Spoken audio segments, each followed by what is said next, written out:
دیکھیں اعوذ باللہ من الشیطان الرجیم، بسم اللہ الرحمن الرحیم۔ فَأَمَّا الَّذِينَ آمَنُوا وَعَمِلُوا الصَّالِحَاتِ فَيُوَفِّيهِمْ أُجُورَهُمْ وَيَزِيدُهُمْ مِنْ فَضْلِهِ۔ اس لیے پچھلی آیات کے اندر اللہ تعالیٰ نے یہ بیان فرمایا تھا کہ عیسیٰ علیہ السلام اور فرشتے اس بات کو عار محسوس نہیں کرتے کہ وہ اللہ تعالیٰ کی عبادت کریں، اور جو اس بات کے اندر عار محسوس کرے گا اور اللہ تعالیٰ کی عبادت سے تکبر اختیار کرے گا تو اللہ تعالیٰ فرماتے ہیں کہ ہم سب ان کو اکٹھا جمع کریں گے، ٹھیک ہے۔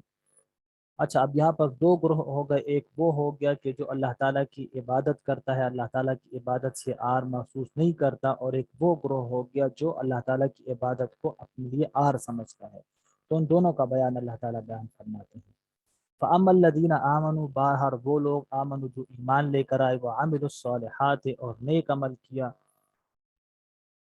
تو فَيُوَفِّيهِمْ أُجُورَهُمْ اللہ تعالیٰ کہتے ہیں کہ ہم ان کو پورے کا پورا بدلہ دیں گے، اجر دیں گے، وَيَزِيدُهُمْ مِنْ فَضْلِهِ اور ان کو اللہ تعالیٰ اپنے فضل سے زیادہ بھی عطا کریں گے۔ زیادہ کس طرح عطا کریں گے کہ مَنْ جَاءَ بِالْحَسَنَةِ فَلَهُ عَشْرُ أَمْثَالِهَا، جو ایک نیکی لے کر آئے گا تو اللہ تعالیٰ اس کو ایک نیکی کے بدلے میں 10 نیکیوں کا ثواب اللہ تعالیٰ دیں گے، اور اس طرح واللہ یضاعف لمن یشاء، جس کے لیے چاہے اللہ تعالیٰ اس سے بھی زیادہ دے سکتا ہے، ٹھیک ہے، تو ہم ان کو زیادہ دیں گے، وَيَزِيدُهُم مِّن فَضْلِهِ وَأَمَّا الَّذِينَ آمَنُوا وَأَمَّا الَّذِينَ اسْتَنكَفُوا، بہرحال وہ لوگ کہ جنہوں نے ناک چڑھائی، وَاسْتَكْبَرُوا اور تکبر کیا، فَيُعَذِّبُهُمْ عَذَابًا أَلِيمًا تو اللہ تعالیٰ ان کو عذاب دے گا، درناک عذاب، وَلَا يَجِدُونَ لَهُم مِّن دُونِ اللَّهِ وَلِيًّا وَلَا نَصِيرًا اور نہیں پاؤ گے تم ان کے لیے اللہ کے علاوہ ولیًا کوئی حمایتی، ولا نصیرہ اور نہ کوئی مددگار۔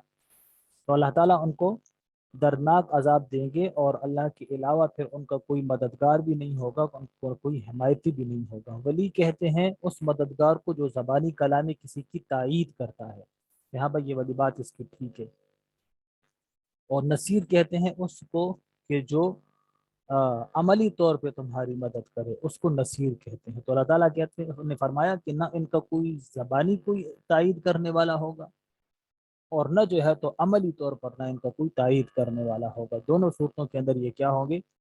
دونوں صورتوں کے اندر ہاں دونوں صورتوں کے اندر ان کا کوئی مددگار نہیں ہوگا۔ یا ایھا الناس قد جاءکم، اے لوگوں تحقیق کے پاس آیا تمہارے پاس، برہان من ربکم، دلیل من ربکم تمہارے رب کی طرف سے۔